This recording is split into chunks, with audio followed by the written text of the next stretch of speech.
زراعات او غرسات طب الاسنان. ناس كتيره ما تعرفش ايه الفرق او ايه الفكره في الغرسات. ناس بتفتكر ان الزراعات دي عباره عن حاجه انا هزرعها هتطلع لي ضرس زي الضرس اللي انا خلعته او الضرس اللي انا فقدته، وده مش حقيقي. الزرعه عباره عن استعاضه صناعيه من خلال مسمار مصنوع من ماده التيتانيوم، بيبقى بديل للجدر بتاع السنه. الزرعه بتبقى عباره عن جزئين بالاساس، جزء بنحطه جوه العظم في جراحه بسيطه ما بتستغرقش اكتر من 15 دقيقه.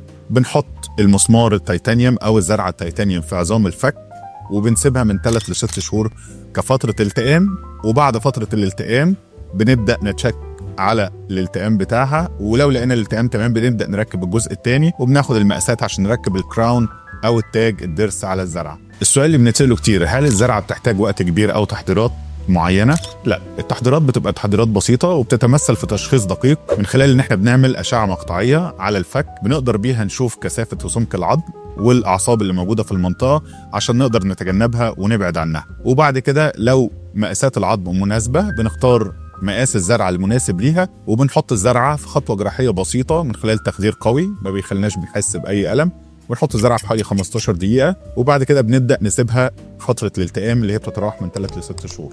وفي النهايه طبعا من خلال التقنيات الحديثه المتعدده اللي احنا بنستعملها سواء من اشعه مقطعيه او وسائل الجراحه الحديثه، بقينا بنعمل الزرعات في فتره قليله جدا وبدقه عاليه جدا وبدون الم.